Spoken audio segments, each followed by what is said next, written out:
You're listening to Conversations Along the Way, part of the Stoic Mom Project. At the SMP, we embrace the Stoic principle of the obstacle is the way, that we can take the hardest things in our lives and use them as a way to learn and grow into the best versions of ourselves. If you're here, you're likely a growth-oriented parent of a young person who's navigating the world through a trans identity. I'm Stoic Mom, a life coach and educator who is also a growth-oriented parent of an adult trans-identified daughter.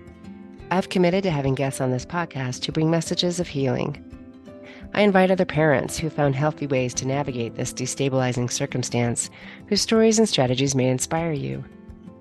I also invite professionals who I believe have expertise that can help you regain solid ground and reframe this circumstance in a way that supports you to learn and grow from it. Many of these professionals agree to stick around or return after our main interview for a Q&A session. The questions for these sessions are submitted by members of the SMP Online Community Center, where moms come together to support one another to have a healthier experience. Today's guest is Vashti Summervill, parent coach, founder of Family Healing Pathways, and now author of the new book, Letters from the Wilderness of Modern Parenting, a collaboration with artist-illustrator Wendy Blickenstaff. This is our main interview. SMP subscribers on the monthly or annual plan and members of our online community center will have access to part 2, where Vashti returns to answer community member questions. I hope you find value in healing ideas from our conversation. And it, continues to be really hard to do the work and live it. I want to start with just some tremendous gratitude for you agreeing to this conversation. I know I mentioned I was nervous even about reaching out. I've had some people choose not to come on my podcast. I've been given a variety of reasons, and I just know it's a controversial space and that it takes courage, and I appreciate you being here, Vashti. Oh, well, thank you for inviting me. And I'm just, I just think no matter what your individual challenges or struggles or pain points are as a parent, there's, everyone needs some support and help during this modern time period of raising kids. Yeah, so I have with me today Vashti Summervill, who is a parent coach and author of the new book, Letters from the Wilderness of Modern Parenting. And I love this book. As I read through it, well, and I'll let listeners know that I feel very fortunate that you and I have been able to connect in this wilderness of modern parenting on a personal level, as moms who are encountering the challenges of raising young humans and helping them come of age in this modern wilderness, and so one of the reasons I wanted to have you on, one is because it just amazes me how through very different journeys, you and I seem to have discovered so many of the same things. As I read through these letters in this book, so many of the sentences I think have word for word come out of my mouth. And so that's just fascinating to me, that there seems to be a call to discover what is being discovered right now as we are parenting in this wilderness. And I'd love if you could share a bit about just the structure of the book, why it is set up the way that it is. And actually, before we even go there, I'd love if you could share how long you've been parent coaching now. Yeah, I also just want to say something. You said the word wilderness a couple of times, and it just came to me. I think I've been thinking of the wilderness as sort of this maybe dark and lost spot in a lot of ways. And I also just felt this sense of like discovery, right? Like people go to the wilderness to discover and explore. And I'd never really thought of those adjectives with that word because, that title came out of such a pain point, really. Mm-hmm. I like this idea of this discovery, this exploration, and something I touch in on the book too is like this evolution of humanity, right? So I was just like, there's a little, I don't know, I just thought of that as you were repeating that word. Amazing. Evolution is on my mind often, and I even use that in the name of my signature program, my signature coaching programs, is about evolving mom. That this is really an invitation to us to evolve ourselves. Mhm. And I definitely want to dive into that. There's a particular letter in the book that I'm planning to read during Okay, our let's have it. conversation. Yeah, and I think not just evolve ourselves as moms, but evolving humanity, right? I think I use a line in the book, like maybe this is us playing a part in maybe the gentleness that the world has been calling out to forever, something Well, like yeah, well, let's tease that because I had this planned in the conversation anyway. We'll save the whole letter for later, but the title is Maybe This Is How Humans Get Better. And it's interesting because my tagline is using my daughter's trans ID as inspiration to become a better human. And I talk about the same thing often that I think of the Rumi quote yesterday, I was clever, so I was trying to change the world. Today I am wise, so I am changing myself. And that true change starts with that, with looking at ourselves. And that it is parenting in this modern wilderness that often inspires the courage to look inward and to evolve ourselves, and that the ripple effect that that can have is indeed maybe how we change the world. yeah, I think inspires and also sometimes you hit the point of realization where I mean, we all know this, but it maybe takes some of the harder challenges to say, well, I guess that's the only place I have any control Mm-hmm. Mm-hmm. is to go within. Mm-hmm. Yes. And so I go by Stoic Mom, and that's why I chose that name, as I loved that Stoic tenet of recognizing where we have control and where we don't. And also using the obstacle as the way, which is also what I think you're referring to now when you talk about the wilderness. That's where the learning and the growth happens, is in those dark, scary places. Yeah, and as hard as things have sometimes been, um, I do see these silver linings in this growth as a human, right? And just Hmm. sort of learning about my humanity, others' humanity. It's been kind of an amazing, what's the word?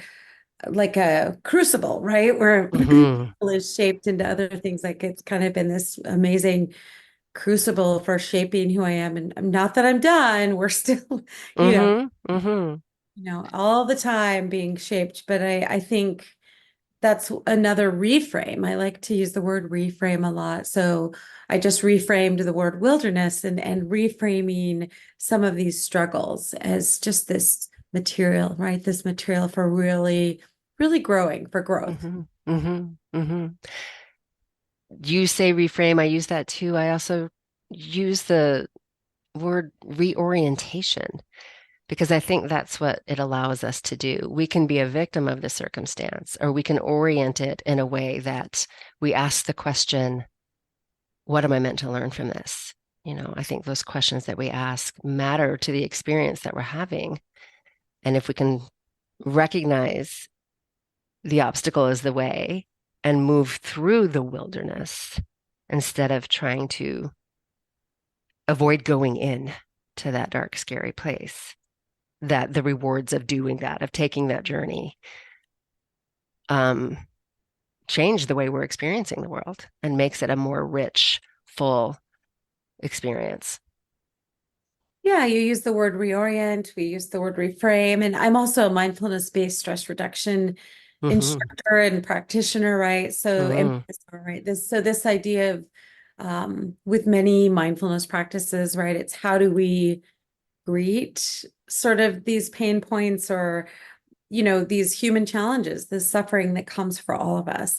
Do we add to the suffering by resisting it and just saying, I just don't want this here. This is just a big ball of ick. I don't want it. I don't want it.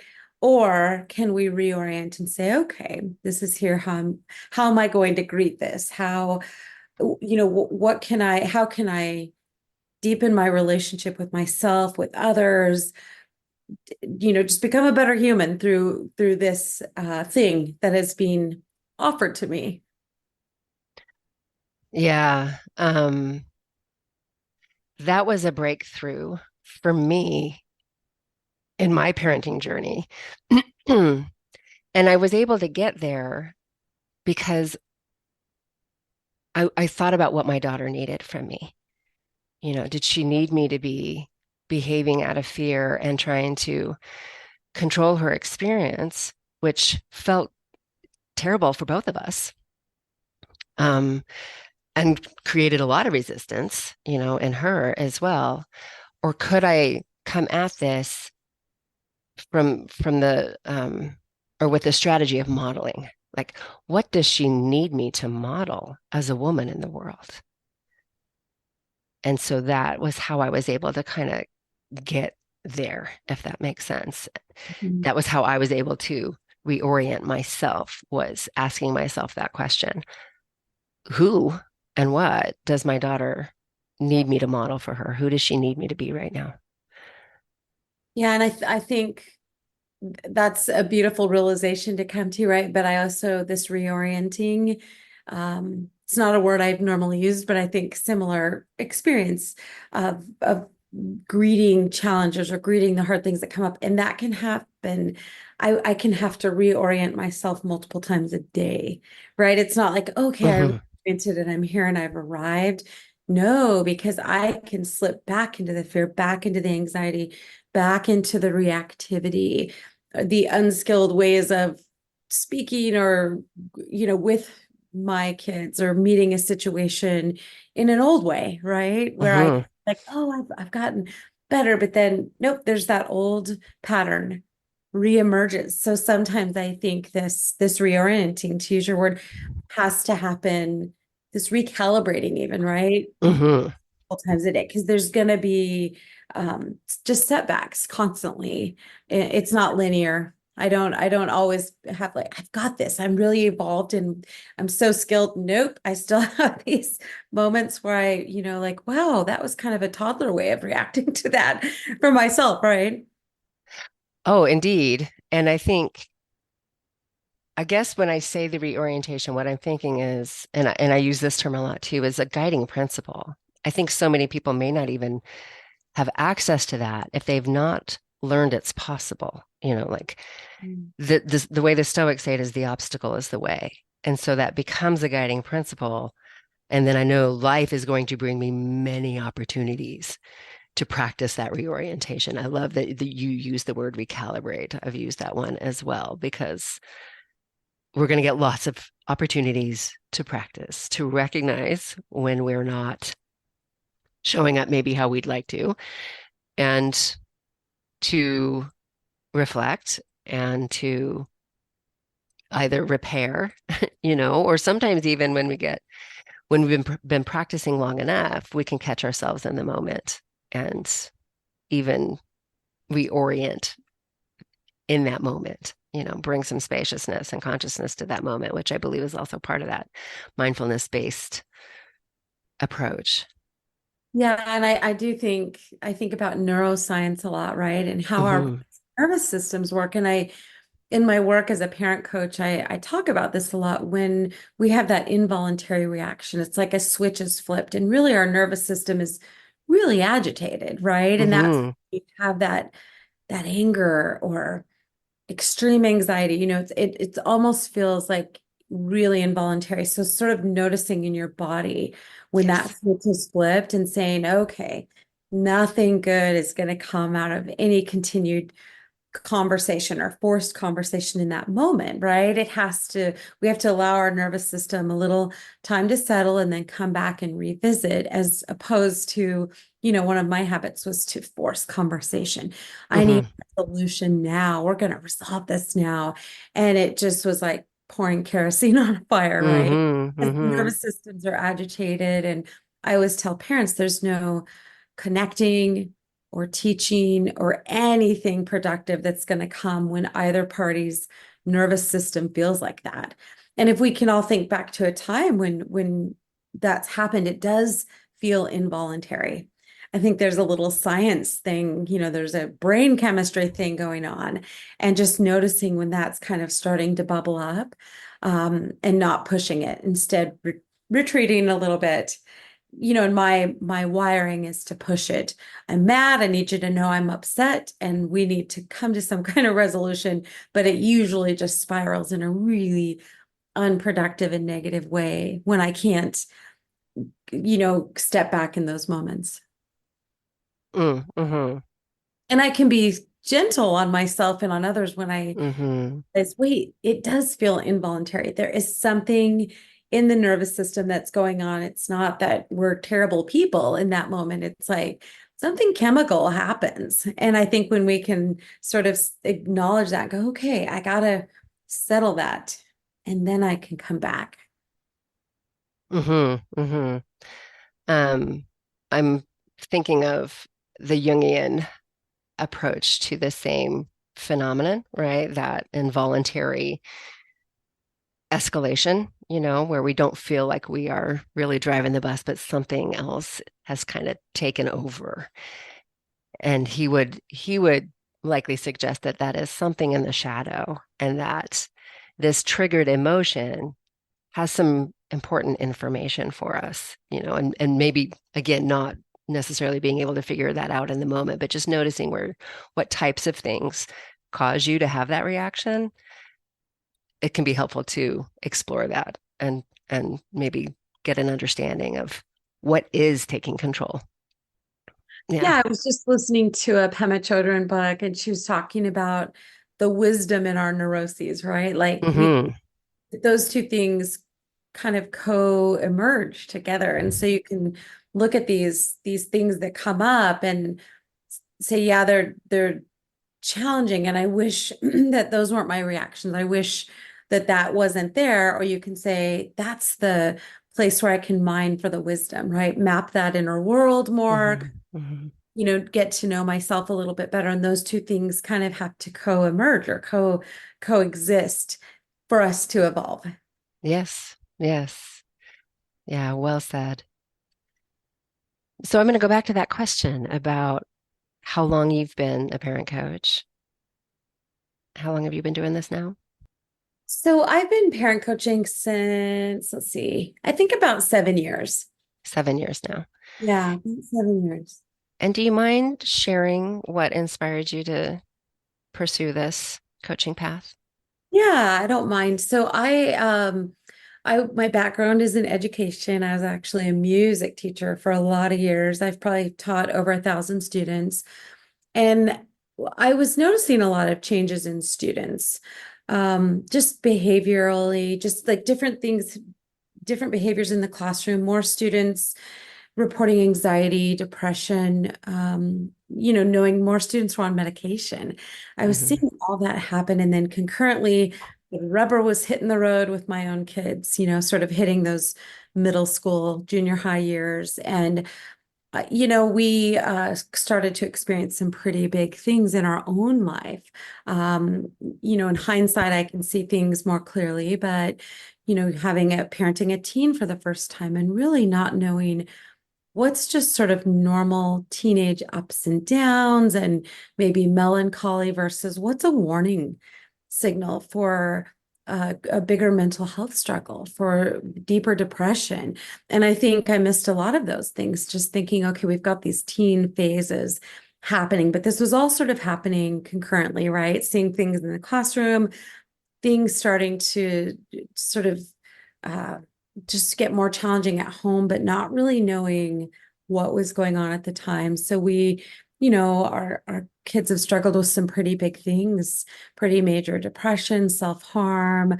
We've had some really, really big stuff. And I think I kind of came out of the other side of some of our really dark times, just so changed and thinking, how can I combine those years of experience in education with this now lived experience and be that person that we needed in that really dark, challenging time. And so I landed on the parent coaching. And a lot of it was, that realization of I don't control anything. You can't take away someone's depression. You can't instill motivation. There's just so little we can control as our kids get older. We're really moving from a manager role, from when they're Hmm. little, like if we're lucky, consultant. Hmm. Hmm. And then I think realizing through my own study that, okay, we know families are a living system and living systems are constantly co-creating with their environment, right? So Hmm. where are my little points of influence where I can just make some little changes, right? In these reframes, how I think about something, how I approach communication, and can I just make these little changes at a leverage point, like a tiny leverage point, and does that shift the dance?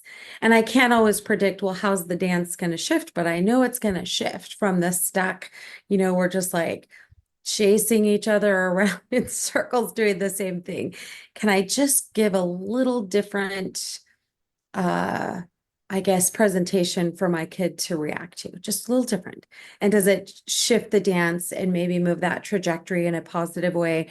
And so that's when I thought, I think I could learn to coach parents in this way through some of those learnings. So it was, and I knew always I wanted to focus on parents of adolescents or young adults who were really in a little more acute struggle. I felt like that's where my skill set could really lend itself to. And so that's sort of kind of my journey, how I went from a music teacher to working more in the mental health uh, continuum as a parent coach.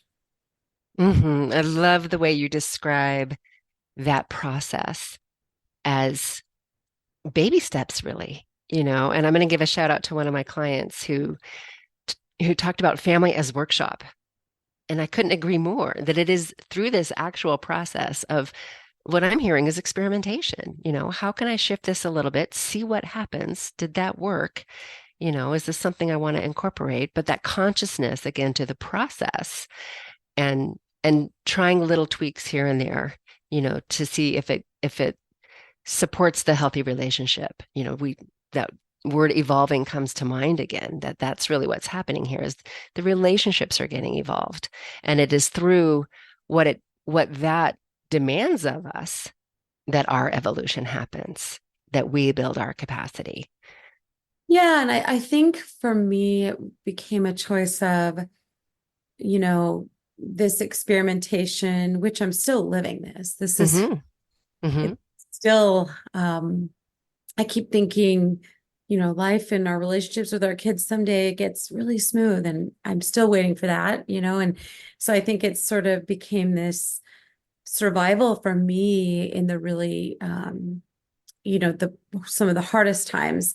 I could either experiment, try these new things um, with this sort of self-learning, right? As opposed to I think the other place was despair, Hmm. hopelessness, trying to control, right? And parenting in that way. And that to me, it was kind of shifting out of that space because that's not sustainable. That doesn't Hmm. feel good. Right. But getting curious and experimenting and feeling a little more empowered, right? I think I was really felt very disempowered in the other place.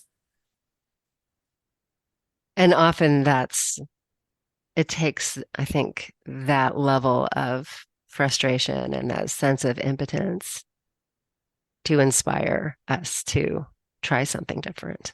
Mhm. Yeah. Yeah. And so 7 years later,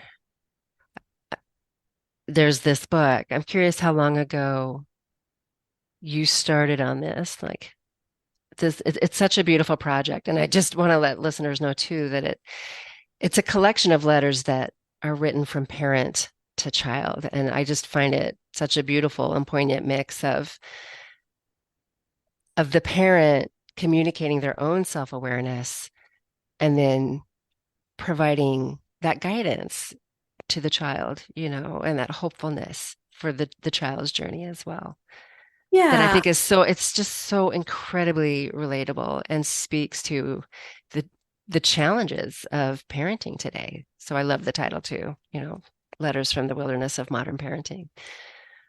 But thank you. Yeah, during the shutdown of COVID in 2020, I started writing a kind of a little parent workshop. I started created a little online class where I did videos and I did a workbook, and it was partly just something to do when the world was shut down. And it was a way of also bringing clarity to all of the studying that I had been doing and sort of, what's my parent coaching process? What is sort of this curriculum for parent coaching? And so I created this, and I was really happy with how it came out. And it's a free parent workshop offering on my website. It's just something that's out there in the world that's free. And those concepts, I kept thinking, well, maybe there's a book, right? Maybe there is a bigger book. But it didn't really have much traction other than a thought. And then I did this little workbook. And then it really came about pretty organically, as my parenting challenges continued. I ended up reconnecting with someone who lives on my street, actually. She's a visual artist, and she was doing a lot of artwork that she was just displaying, just like these pop-up art pieces all over town, during COVID lockdown. And they're linoleum block prints. It's super cool. Her subjects don't have a lot of detail. You can't tell gender, race. There's just really very little detail so that the viewer can really kind of make sense or bring meaning to these block prints in their own way. And we happened to reconnect, and she found out I was working in mental health, and she is like, I really have this whole body of artwork that I would really like to use in mental health in some way. So we met for coffee, and we started talking about just sort of our parallel parenting journeys too, and some of our struggles. And the book was really sort of born out of that. There's one picture that she showed me. So a lot of the artwork in the book was created for the pieces that I wrote, but some of it was already existing, and it just worked for some of the essays or letters, whatever we want to call them. And one in particular was sort of this figure that's made out of tears.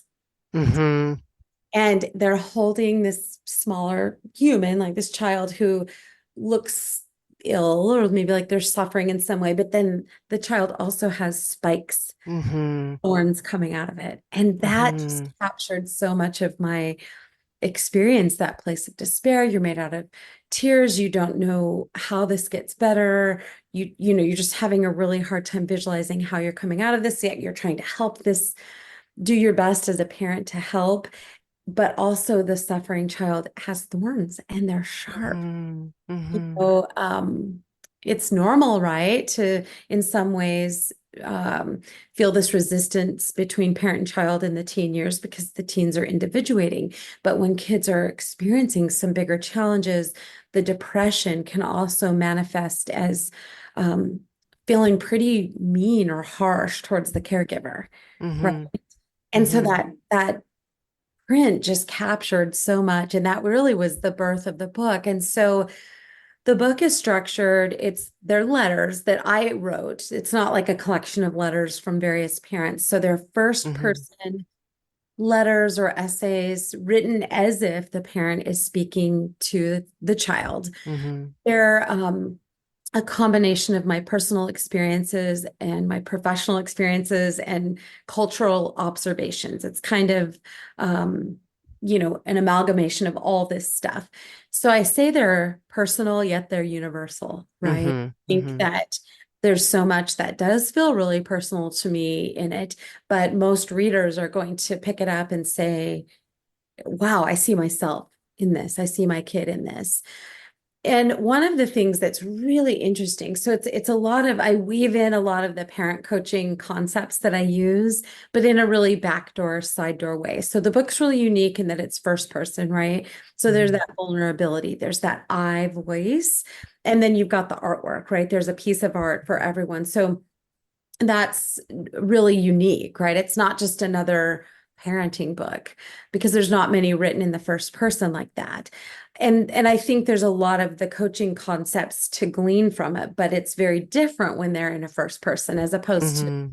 like a self-help book, right? Mhm. And one of the things I don't think I realized when I wrote it was, and someone said, Vashti, this book makes everyone feel seen. I didn't realize how it could go both ways. And there have been some young adults and adolescents who've read the book and interacted with the book, and it feels just as relevant to them. And I don't think I saw that two-way thing until a high school did a project on this. They had Oh, a manuscript. wow. Yeah, it was really interesting. A dance instructor asked for the manuscript, and a high school, she wanted her advanced modern dance class to do some sort of dance responses to these pieces. So they invited me to come to the high school, and they had a 9th through 12th assembly. And they had chosen, I think, 7 pieces from the book. And the dance class, they created these beautiful dances. So I would read the letter, they would do the Mm. dance, and a couple of music students would improvise music to the dancers. And then the fine arts department kids had done their own block print responses. And these kids wanted to talk to me a lot. And the teachers reported that as the kids were choosing the pieces to create their material to, that they could hear them calling each other over in the room. You guys, you got to read this one. It's so relatable. You have to read this one. It's so relatable. And so I don't think I realized that it would go both directions. And so my one of my friends and colleagues said, everyone feels seen. The parent Mm. feels seen, not as alone, right? That I voice, that first person is like, oh, I'm not the only one who feels this way. And oh, here's a different way of looking at my kid or this struggle. And then the kids saying, oh, this is kind of how I wish the adults in my life could see this or see me. And oh my goodness, I don't think I have taken the time to see my parent as human and really kind of see or understand my parents' experience. So I love that sort of all the way around exchange that seems to maybe be an accidental byproduct, Mm. but right, I wrote it for parents. Yeah, so that was a lot, but I think that's kind of an important discovery that's come of this book, how, younger people are receiving it, which has been really um gratifying, like a happy accident to me, right? It was that Bob Ross who called things a happy accident. Happy accident. Interesting. And sounds a little like, it was birthed into the world, and it was something that the world needs right now. And the way that it came together, that there was a seed in your mind that was fertilized, with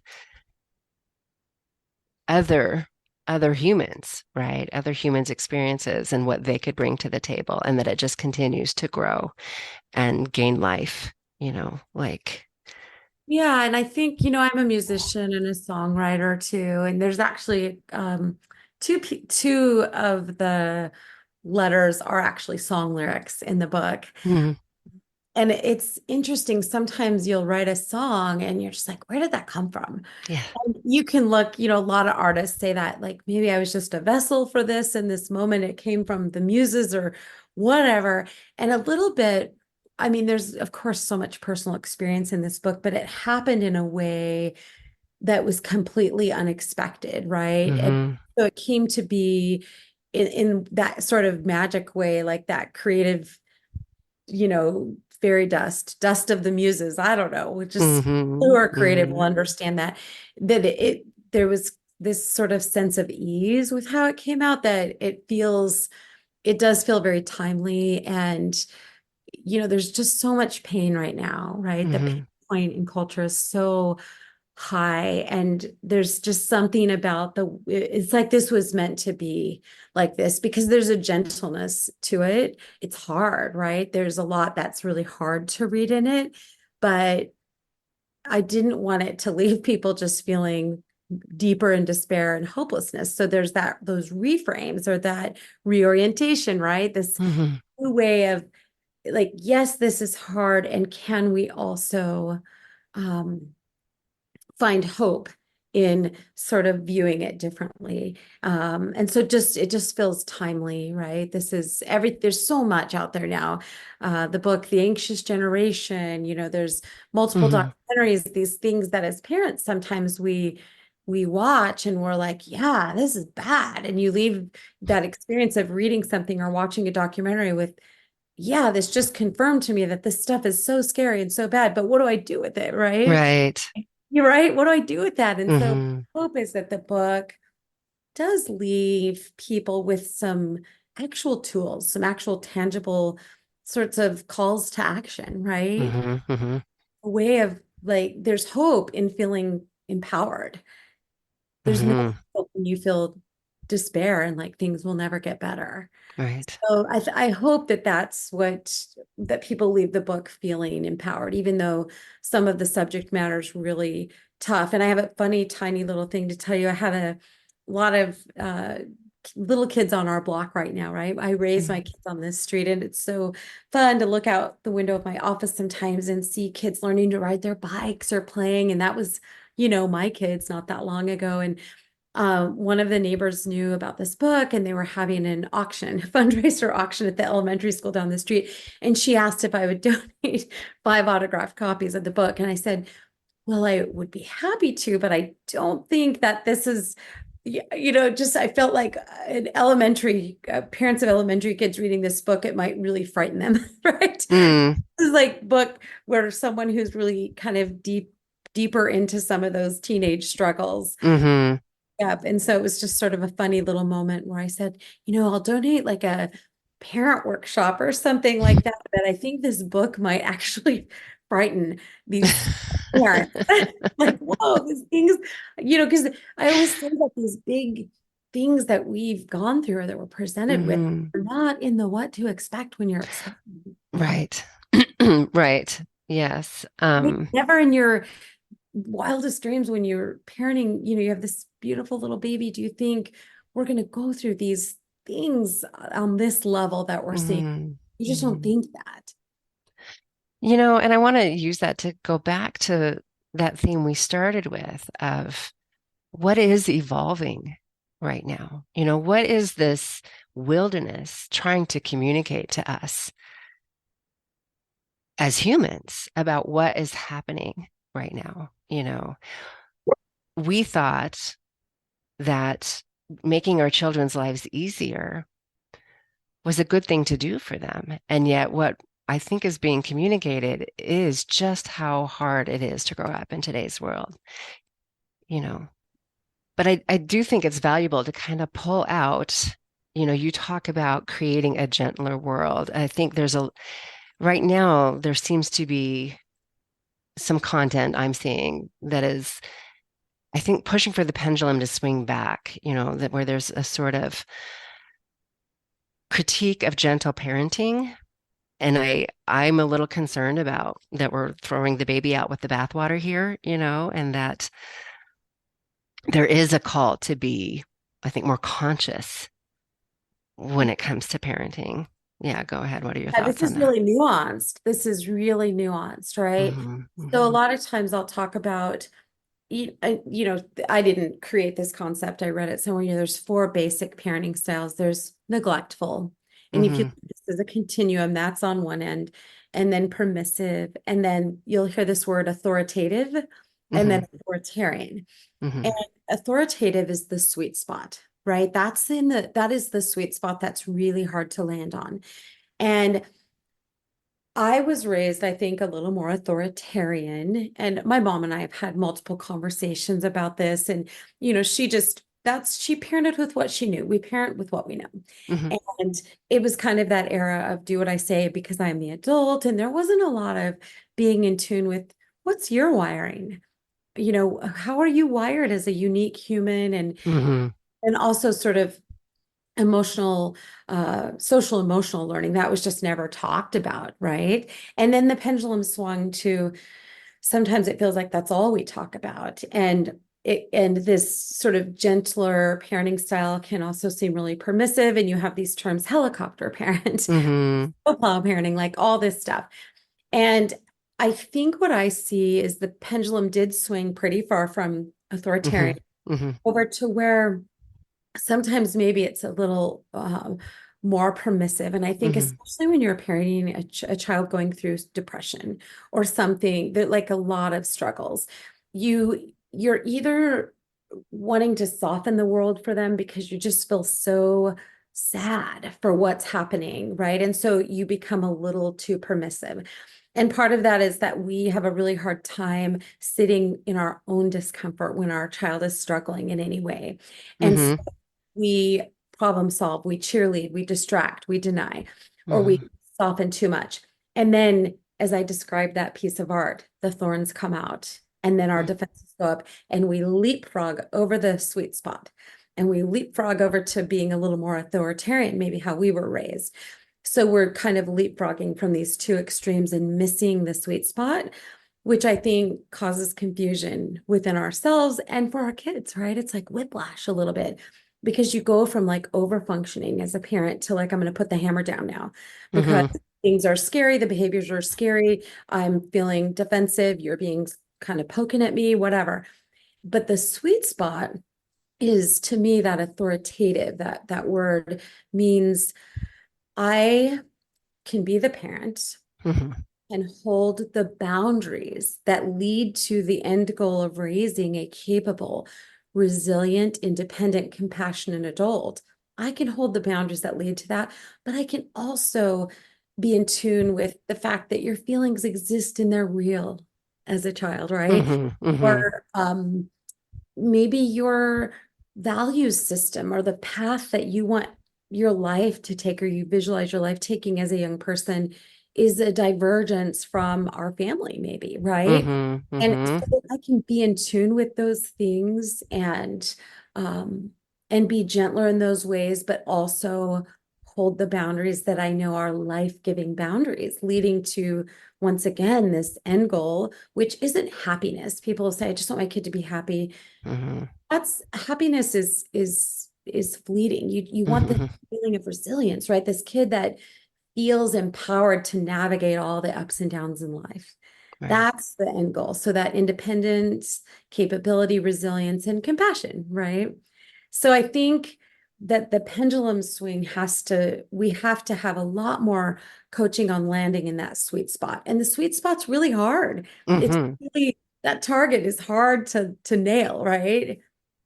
And it So does require mom's maturity. It does require that workshopping that you were describing earlier, and being able to tune in and notice the response that you get based on how you're showing up, and being able to be constantly calibrating yeah.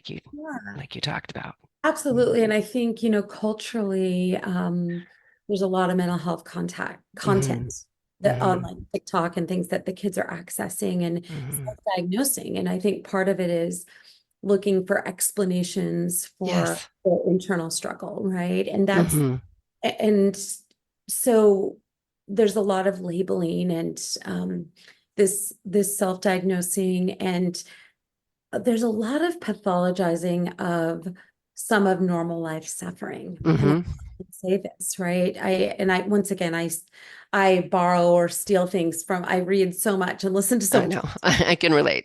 right? I don't even know where I get some of it, but that Hmm. this idea that 50% of life is uncomfortable, right? That's where Hmm. we can't have happiness as the goal. But I don't think any of us have been taught that, right? And I think especially with all this mental health content out there, we're pathologizing some normal life suffering. Hmm. So at the first sign of anxiety, oh my gosh, I have anxiety. And it's this, oh, it's like a diagnosis and I need treatment for it. Now, sometimes anxiety does cross over into an extreme where it's like, yeah, you need some absolute therapeutic help for it. But there's normal life anxiety. We all experience some anxiety. We all experience ups and downs. So I think part of what's happening is this recalibration that needs to happen is helping us all understand and work with our kids through normal life suffering. Right? Mm-hmm. But as parents, when there's any suffering with our kids, that's part of the maturing that needs to happen is most of us, and I'm pointing the finger at myself on all this, right?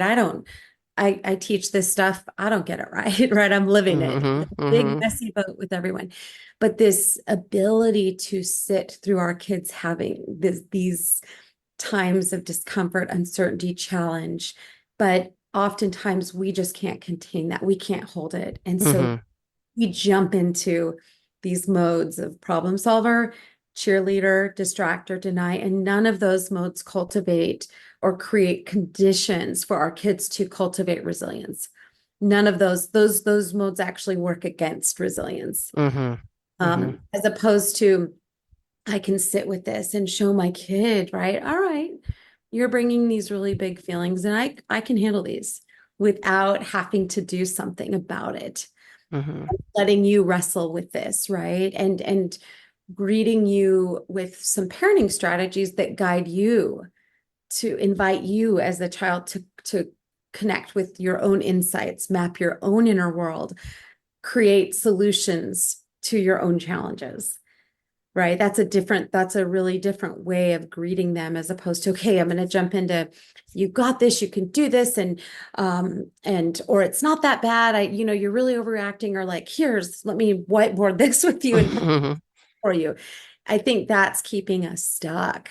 Mm-hmm. Mm-hmm. Mm-hmm. And I agree. It's born out of that inability to tolerate the messy. We want to clean up the mess, And make it. immediately, right? Mm-hmm. Immediately, we all want this day and age, the delayed gratification Right. is really hard for all of us. Because I mean, look at your choice of movies and streaming shows and ordering something and it's on your doorstep today or, you know, tomorrow at the latest, right? So anything that takes delayed gratification is really hard and wanting that resolution now. And I was reading John Green, he writes a lot of young adult, books that have been I know turned. the name. My daughter turned Yeah, me on to John Green. Mm-hmm. right. Like he did The Fault in Our Stars, which was then a movie, or Paper Towns. There's so many. And he has this book of essays called The Anthropocene Reviewed. And Mm. it's really just essays on being human.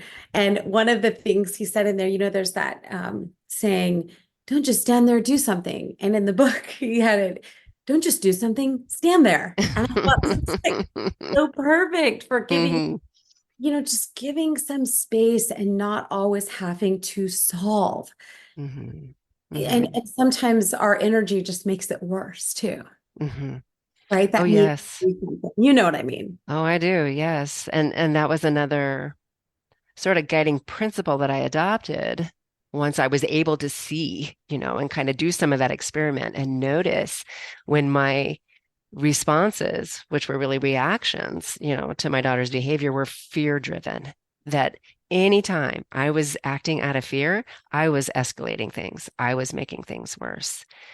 So I had to figure out what to put my faith in so that I could operate from that place, and that faith at that point, for me, I was able to have faith in just our human capacity. You talk about resilience, that we have this.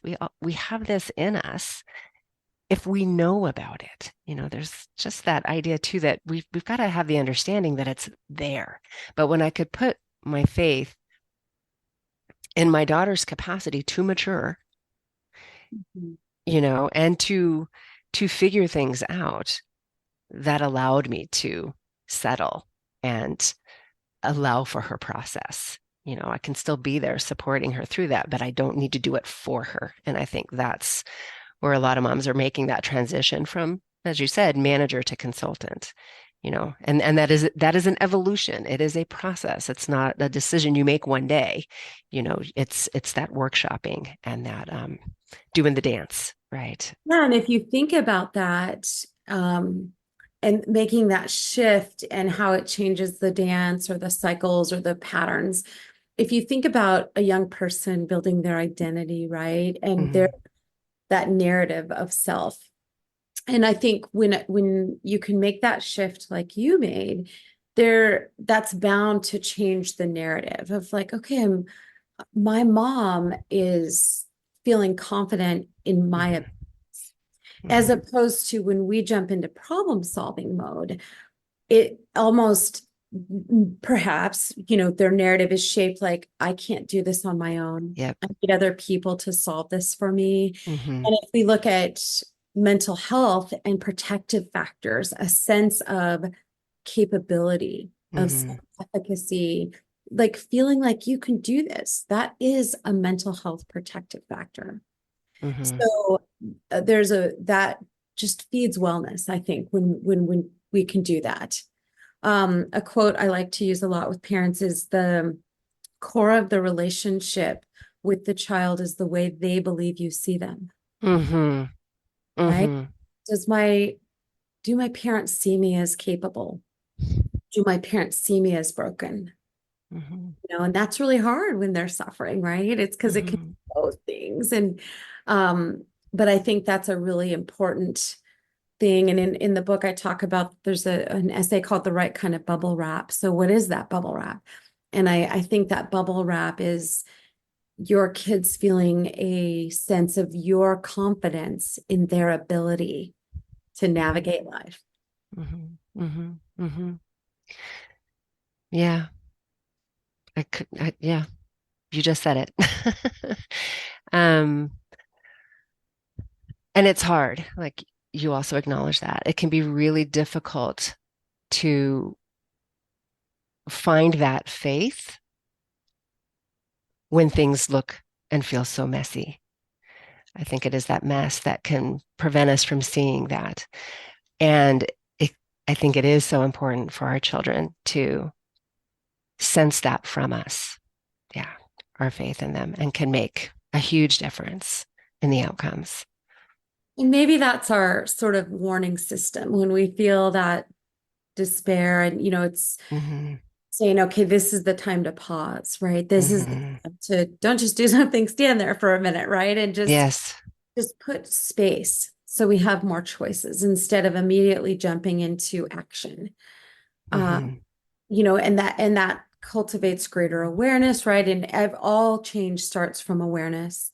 And I think, I'll talk a lot in parent coaching about power in the pause and putting some space where you can let awareness and clearer thinking have a little bit of time to sort of grow, and then the choices for responding as opposed to reacting, right? You get to respond and not just react, and your choices for responding become greater as opposed to just that quick reaction.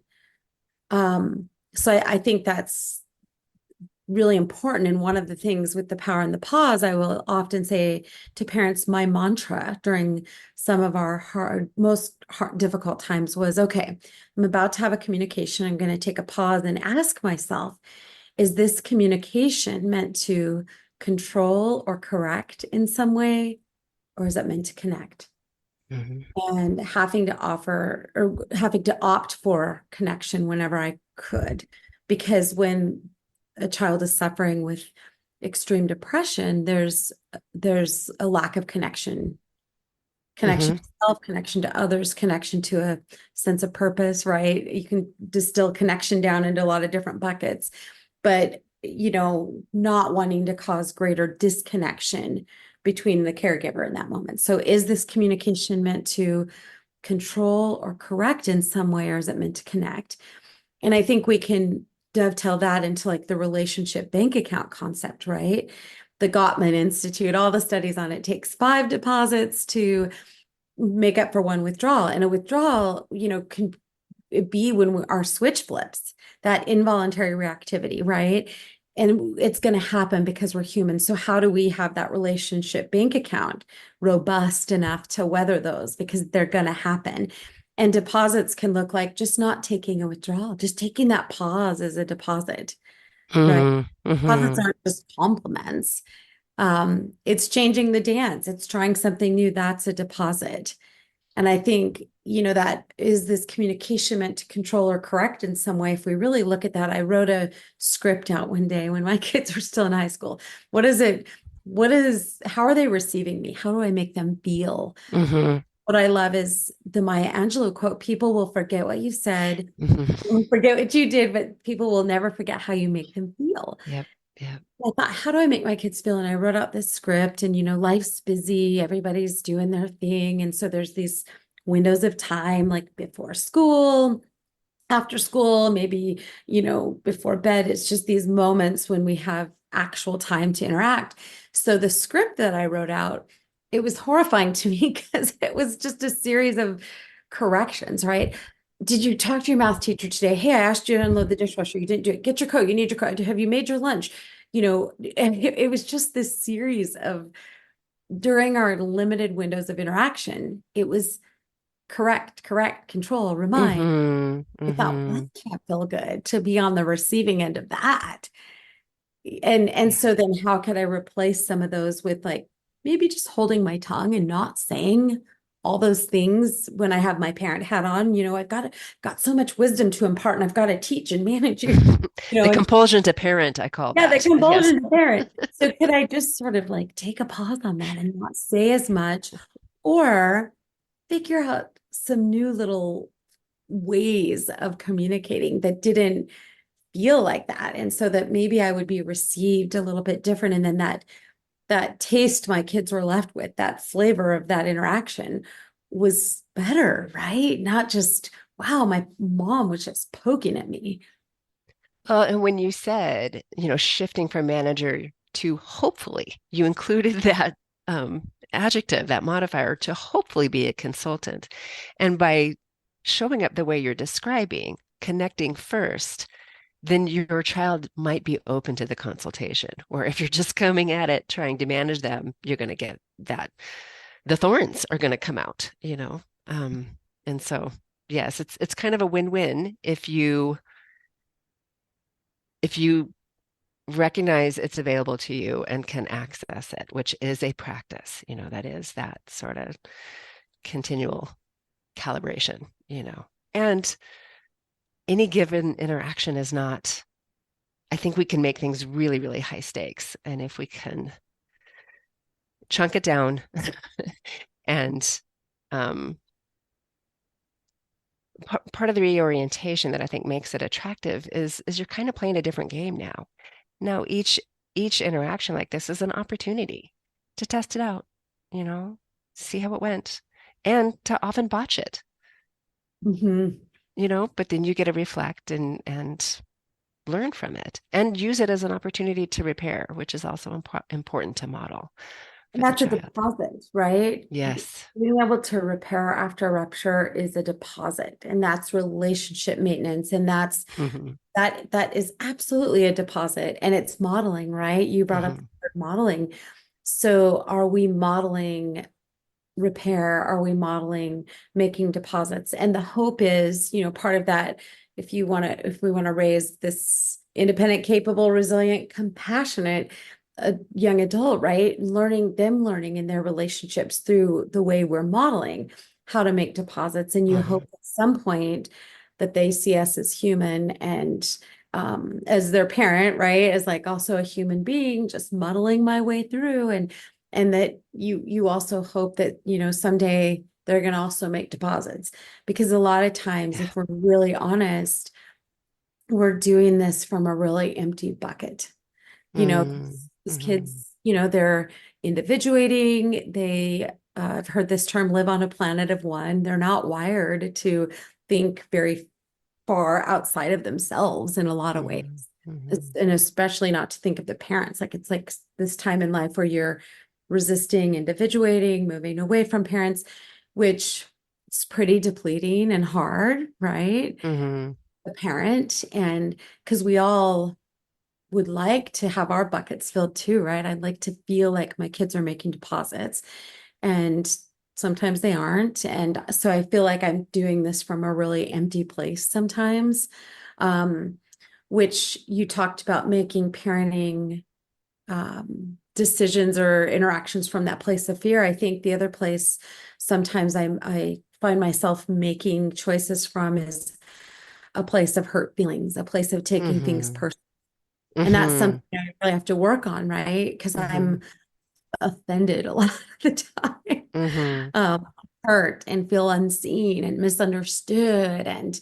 Um, and I, sometimes feel my walls going up and I want to get into an interaction and almost, want to be silent as a way of hurting because I'm Yeah. hurt, Mm-hmm. or say Mm-hmm. something snarky as a way of like, my bucket's empty and I feel like lashing out. And I'm just being vulnerable with you and admitting that sometimes I get there. Mm-hmm. You know, like Mm-hmm. I'm trying, I roll up my sleeves, I make a mistake, I try the repairs, I get up, I try again the next day because I make a million mistakes still, Mm-hmm. right? And Are you human? Is that what you're I saying? know, yeah, but staying in there, rolling up my sleeves and doing it. But there's times when I feel like I can feel so depleted that yeah, I feel like I want my thorns to come out, Mm-hmm. and I have to resist that. But that's a real truth for me. Mm-hmm. Mm-hmm. So how do you take care of yourself so that your thorns don't come out, or so that, and I hear what you're saying. There are going to be times when they do, where we are being reactive, where we get triggered and are unable to bring that consciousness. How do we fill our buckets? How do you fill your bucket, Yeah. so that there's not that expectation that your child is going to do it, because Mhm. the Yeah. odds of that happening are so slim. Yeah. And I think it's, for me, it's the mindfulness practice. Hmm. It's reading and podcasts and things like that. It's exercise, right? Just like a walk sometimes is really mind clearing and can kind of shift that energy that I feel. Um, and I did, even just the other day, I'm in this kind of tough time period again. And I reached out to a friend who is a therapist and she only had a few minutes and I only had a few minutes, but it was like she had just the right thing to say Mm-hmm. because I was definitely feeling this place of despair and like, Mm-hmm. is this relationship ever going to get better or are we going to become estranged? Because there's this phenomenon of estrangement. Mm-hmm. Mm-hmm. I'm like, I don't want that. But then I'm like, is this what's coming? Is this what's happening? And she just said just the right thing. She said, okay, you know, taking a more global perspective, zooming out and acknowledging this is temporary. This Mm-hmm. is a temporary time period. This isn't going to last forever, as opposed to thinking this is how this is going to be. And then you have this confirmation bias where you just keep getting these messages that say, this is how this is, and it's always going to be this way.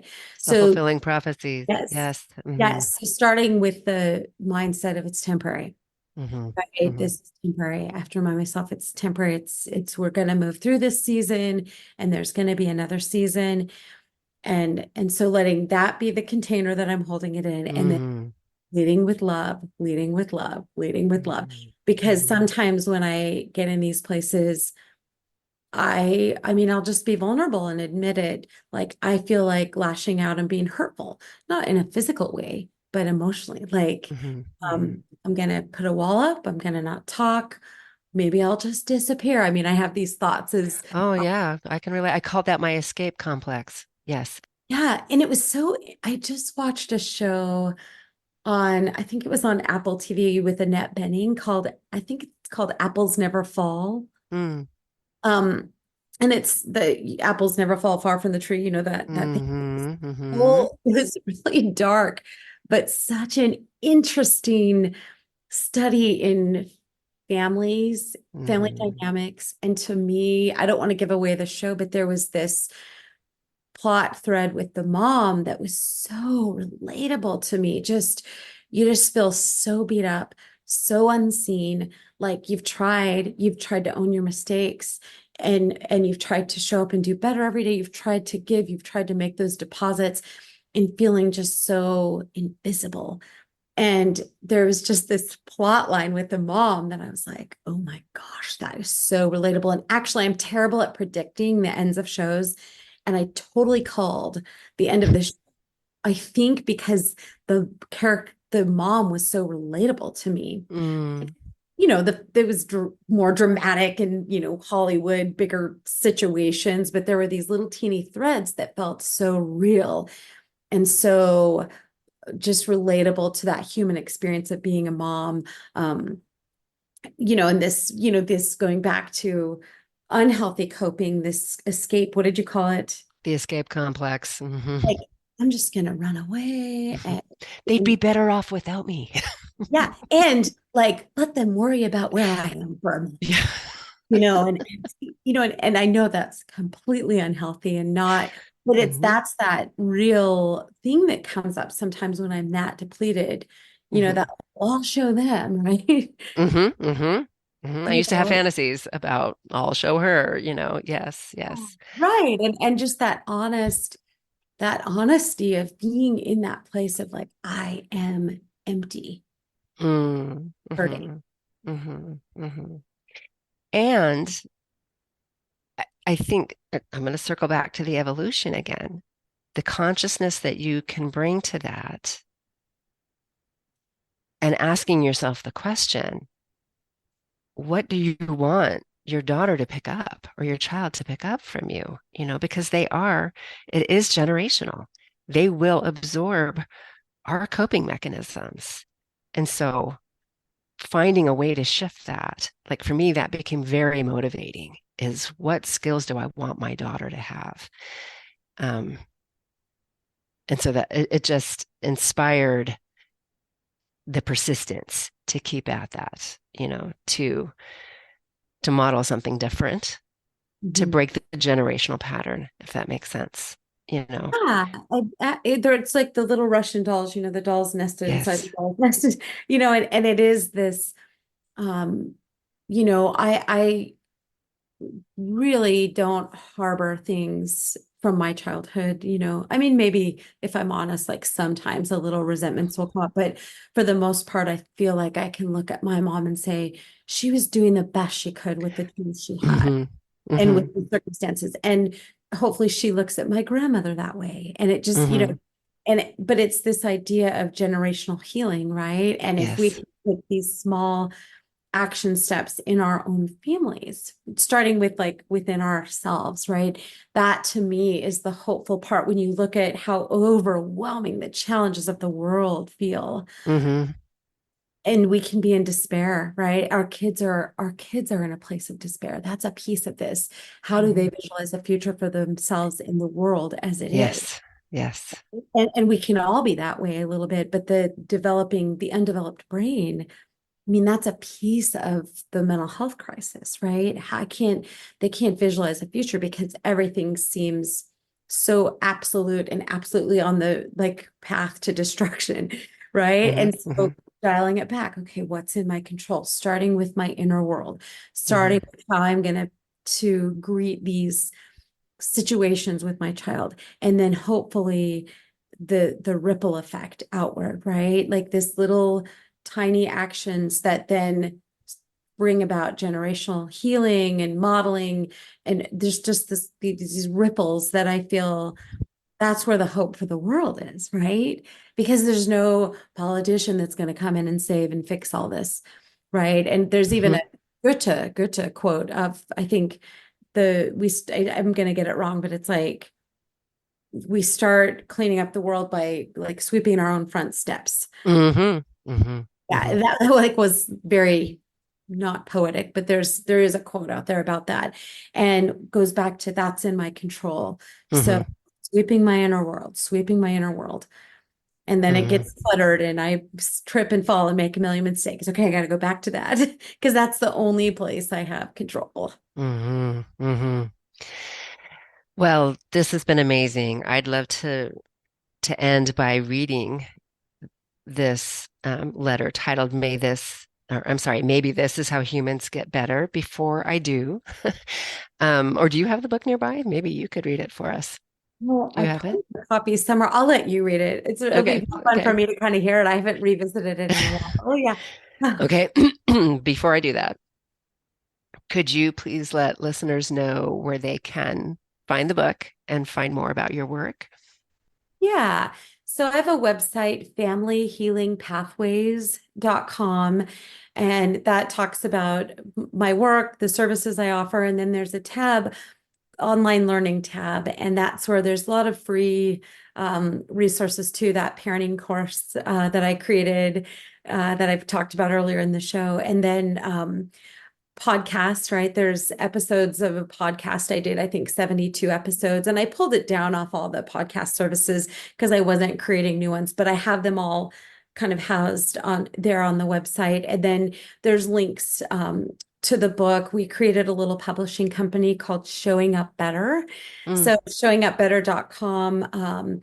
The book, you can really buy it anywhere, any of your online retailers where you get books, or you can special order through local bookstores, which I always love to put a plug in for people to support their local bookstore. Rediscovered Books is my local bookstore, and you can even order it online through them. And on the Showing Up Better website, I do want to just highlight something that's on there. And this isn't a plug for people to buy it. They could even just go look at these. And I think they're super interesting ways of looking at starting conversations where you feel really stuck. So we created this boxed set of 10 greeting cards where we took a piece of the art from the book, and I created just a really short sentence. Like, for example, there's one where it says, "Sorry for the lecture. I know they get old." So, I don't know any adolescent or young adult that wouldn't like receiving something like that. So Mhm. the language in the cards is really unique, and just a way of if you're just really stuck and you just need the words to just start a conversation in a new way, that's on the showingupbetter.com website. So yeah, those are the ways to access just some free stuff that's out there, or get to know me, or get in touch with me. And we'll be having you back on because you've agreed to do a Q&A, which is so exciting. Members of the SMP online community will be invited to submit questions after having access to this conversation. And so we'll also be recording and publishing that in the near future. So super grateful, Vashti. Thank you. And I'm going to read, maybe this is how humans get better. So this is the second to the last, I think, letter in the book. Perhaps this wasn't all for nothing. Perhaps we've been asked to journey together as parent and child in this time and place to play an important role in the evolution of our species. Maybe this is the point of parenting. Maybe it did have to get really messy first. It is really, really messy right now. I can accept this and work with it. Maybe it is the part we get to play in creating the gentle world that life has been calling out to for centuries. But it is so hard and so, so messy. It is messy on the inside and on the outside. It is messy at the micro level and the macro level. If this is the compost that heals and is part of an evolution, a revolution, then I can accept the compost, otherwise known as shit. If this starts to bring generational healing and real change, I think I can take the shit. If this is the mission, I choose to accept it. Thanks for wanting to read that. It was really fun to hear someone read that to me. I choose to accept it. You too. I'm going to stay in it. I'm in it. You've been listening to Conversations Along the Way, part of the Stoic Mom Project. If you're interested in connecting with other moms who are supporting each other to grow through the most difficult things life will throw at us, we invite you to consider joining us in the SMP Online Community Center. This is a private, vetted community created specifically for moms who share this circumstance.